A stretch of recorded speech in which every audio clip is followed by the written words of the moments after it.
Olá, seja muito bem-vindo mais uma vez ao Direct ao Ponto, o programa que tira suas dúvidas e traz ótimas informações. E hoje nós temos a grata satisfação de receber o professor Hugo Câmara, supervisor de Educação Física na Primeira Direct. Vamos acompanhar? Olá, professor Hugo Câmara, seja bem-vindo, nosso supervisor de Educação Física na Primeira Direct. Bem-vindo, você está Direct ao Ponto. Olá, professor Costa. É uma satisfação estar aqui com o senhor. A gente já não se encontra pessoalmente há algum tempo e poder matar pelo menos um pouquinho da saudade aqui já é uma grande coisa. E aí, professor, a gente já começa direto lhe perguntando qual é a portaria que rege a distribuição de carga horária dos professores de Educação Física do Estado do Rio Grande do Norte. Tem a portaria do ano passado, de junho de 2019, que é a portaria 230, a portaria que é mais importante para nós professores de Educação Física, porque ela trata de um diferencial que a gente tem. Então, obviamente, a gente segue todas as diretrizes dos demais professores, dos componentes curriculares, das demais disciplinas, mas a gente tem uma especificidade, E aí essa portaria, ela trata dessa especificidade. Interessante saber disso, viu? Mas, professor, o professor de Educação Física tem a mesma carga horária dos professores dos demais componentes curriculares? São 20 horas de aula efetiva, com 10 horas para planejamento? Exatamente, professor Costa. Acho que talvez alguns colegas de outras disciplinas não tenham o real entendimento, que realmente temos a mesma carga horária, o mesmo tempo de planejamento. Isso se deve, em parte, a nós profissionais da educação física, professores, também muitas vezes a gente não planejar do mesmo jeito que os demais professores, a gente ter também uma especificidade diferente, que a gente tem umas aulas práticas, Daqui a pouco a gente deve falar um pouco sobre a parte de treinamento, iniciação, mas são 20 horas que a gente tem que lecionar, algum componente, e temos 10 horas de planejamento, totalizando as 30 horas, como qualquer professor do Estado com vínculo. E como é que funciona a disciplina de Educação Física nas escolas? Quantas aulas por semana em cada turma?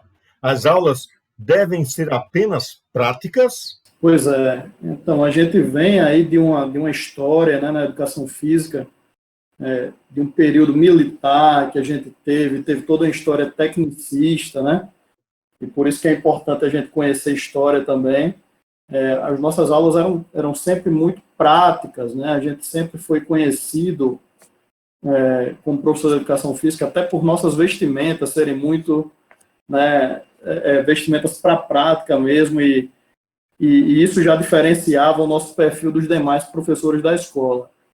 Porém, a gente percebeu que, durante o tempo de estudo, de aprofundamento, que não valia a pena a gente fazer a prática pela prática. A prática é importante, sim, mas a gente precisa de teoria que embase essa prática. Então, os alunos eles precisam saber, por exemplo, por que eles estão correndo, por que eles vão jogar um futebol, o que é que tem as regras a ver do futebol lá, a sua prática do dia a dia, o que é que isso implica em termos de educação, A gente chama hoje de educação pelo esporte, Então, quando a gente coloca lá regras, não pode passar daqui, não pode pisar na linha, a gente está dando limites para que ele, como cidadão, ele possa entender isso por meio do esporte, que ele vai ter limites na vida dele, na casa, nos demais ambientes que ele for trabalhar, estudar, que ele não pode tudo. Então, a gente tenta educar assim. Então, hoje a gente não tem só a prática. A gente tem aulas teóricas e aulas práticas. Aulas teóricas que vão ensinar ali junto com o professor de ciências, A gente tem uma interdisciplinaridade, por exemplo, vão ensinar como é que o organismo se comporta, O que é que acontece quando a gente está correndo, quando a gente está caminhando, quando a gente está repousando, como é que funcionam os nossos órgãos, os nossos órgãos vitais, a questão de gordura corporal, a questão de massa muscular, o que é que isso é importante, A gente trata também de aspectos históricos, né, da educação física, como é que começou, surgiu lá nos homens das cavernas, quando eles, né, primeiro iam caçar, iam pescar, isso tudo para sobrevivência, então eles já começaram a se movimentar, né, e praticar algumas atividades que depois a gente foi vendo que essas atividades eram exercícios físicos. Então, a gente tem uma carga horária que, minimamente, a gente tenta diferenciar, não existe isso escrito em lugar nenhum, mas, em teoria, a gente dá 50% para aulas teóricas e 50% para aulas práticas. Não necessariamente a gente vai fazer isso toda semana, porque pode ter uma semana que você dê só aula teórica e uma semana que você dê só aula prática, né? E a gente ainda conta com os intempéries aí de algumas questões de espaço físico. Então, se a quadra é aberta e chove, então você não vai poder dar uma aula prática, mesmo que você tenha planejado, aí você vai ter que fazer tua aula teórica lá, né, para resguardar a segurança. Mas a gente hoje conta com um componente curricular que tem conteúdos na área de educação física, teóricos, e tem conteúdos práticos.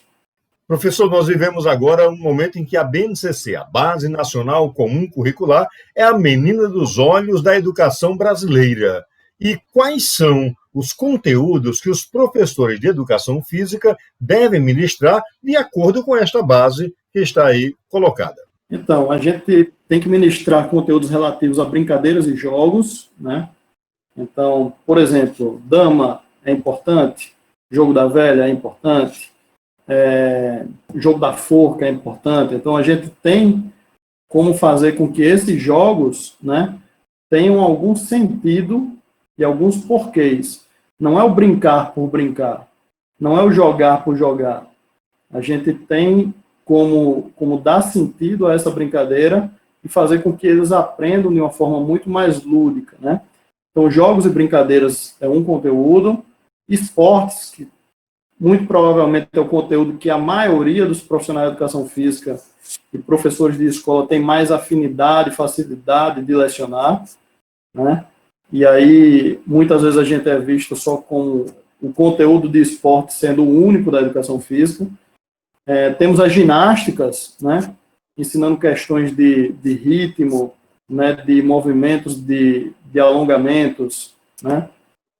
Temos as lutas, né, mostrando que a gente tem como fazer alguns gestos de defesa, né, não ensinando a atacar, né, mas ensinando alguns movimentos básicos. Ninguém vai sair especialista numa aula de educação física na escola em qualquer tipo de luta. Temos as danças, aí a gente entra a questão da ritmicidade, né, e aí é um conteúdo, inclusive, de luta ou de danças, que a gente tem proximidade com o professor de artes, né, e a gente pode até trabalhar junto, né, com essa parte de danças. Aí você pode envolver desde danças folclóricas até danças contemporâneas, né. E temos as práticas corporais de aventura, que veio aí como uma novidade para a parte da educação física na BNCC, foram essas práticas corporais de aventura. Então, muitos desses meninos aí gostam de andar de bicicleta, skate, né? A gente vê aí rapel, escalada, trekking, montanhismo, e a gente tem como colocar algumas dessas atividades, né, com toda a segurança, acompanhada de perto, né, dentro das limitações da escola, com que a escola possui, mas também aproveitando, em alguns aspectos, o que a gente tem na nossa cidade. Então, a gente pode fazer algumas viagens de campo, né, passeios que a gente consiga mostrar os conteúdos nessa parte de práticas corporais de aventura. Professor, em relação a esta questão do treinamento de modalidades, como é que funciona isto? Então, essa portaria 230, né, de junho de 2019, que estabelece como é que deve ser, quais são os critérios para a gente poder atuar como professor de educação física em modalidades de treinamento ou iniciação esportiva. Então, isso é extra, né? Pode ser composta, são turmas que podem ser compostas por alunos de diversas salas de aula, então não precisa ser só os alunos do primeiro ano, ou só do oitavo ano, tá? Podem ser alunos diversos, né? Nessas modalidades, e a gente tem as modalidades individuais e coletivas. Porém, existem alguns critérios, né? O primeiro critério é a escola, ela não está em defasagem de horas e componente curricular da educação física. Então, por exemplo, não pode estar nenhuma turma na escola sem aula de educação física do componente curricular. Então, eu não posso deixar a escola desabastecida de aula tradicional, digamos assim, para ter um treinamento de uma modalidade esportiva ou de iniciação. Então, em se completando toda a carga horária de componente curricular, aí sim o professor ele pode solicitar que, se ele não completou a carga horária dele, ele possa ter uma carga horária complementada com o treinamento dessas modalidades esportivas ou de iniciação. Aí ele minimamente ele tem que ter 12 horas, né, em componente curricular. Porque se ele não tiver essas 12 horas, ele também não pode fazer essa solicitação, né, porque no máximo ele vai ter no mínimo de 1 hora até 8 horas para trabalhar com iniciação. Então o professor tem 18 horas, né, de carga horária de componente curricular, faltam 2 horas para ele. Ah, professor, e aí? Ele vai ter que procurar uma outra escola para dar 2 horas só? Não, ele pode pegar essas 2 horas, apresentar um projeto, que é uma outra etapa, né, para a coordenação pedagógica, alinhar isso de acordo com o projeto político-pedagógico da escola, né, e ele vai poder ter direito a 2 horas para treinamento de modalidade esportiva ou iniciação. Isso pode ser individual, por exemplo, xadrez, atletismo, né, e pode ser uma modalidade coletiva, como futebol, vôlei, basquete, enfim. Os critérios para essas modalidades são o número de alunos. Então, para modalidades individuais, eles têm que ter pelo menos 6 alunos interessados em fazer essa prática. E para modalidades coletivas, pelo menos 12 alunos. Tá? Mas é assim que funciona. Como é que o professor faz para solicitar, para buscar esse horário? Precisa de documentos, você falou que precisa de um projeto, mas tem que preencher algum documento, alguma coisa assim? Não, ele vai ter que primeiro se assegurar, a primeira coisa é ele se assegurar, olha, na minha escola não tem nenhuma turma de educação física que está sem aula de educação física, sem professor. Então, ele se assegurou disso, né? Aí ele tem lá mais de 12 horas, né, como componente curricular. Ele vai poder complementar até 8 horas dessas modalidades esportivas de treinamento e iniciação. Porém, né, ele vai ter que, antes de fazer isso, prestar um esclarecimento, digamos assim, do projeto da modalidade que ele quer trabalhar. Então, vai ter que ter lá alguns critérios que na portaria diz lá, missão, visão, valores, né? Como é que seria a avaliação desse projeto. E aí, sim, ele, sendo aprovado pela coordenação pedagógica de sua escola, aí a coordenação pedagógica, junto com a direção, vai cadastrar uma turma lá de atividades esportivas com o nome desse professor para que ele possa complementar a sua carga horária. Professor Hugo, desde já quero lhe agradecer por demais sua participação aqui no Direct ao Ponto e renovar o convite para que outras vezes o senhor esteja voltando e trazendo boas notícias e boas informações para que a Direct esteja sempre nesse suporte ao trabalho que acontece nas escolas. Muito obrigado, professor. Eu que agradeço, professor Costa. Sempre um prazer estar conversando com o senhor e a gente, logo mais, em breve, a gente vai se ver. Um abraço a todos. Um grande abraço e você, meu caro amigo, meu caro telespectador, esteja sempre direct ao ponto. É sempre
Professor, em relação a esta questão do treinamento de modalidades, como é que funciona isto?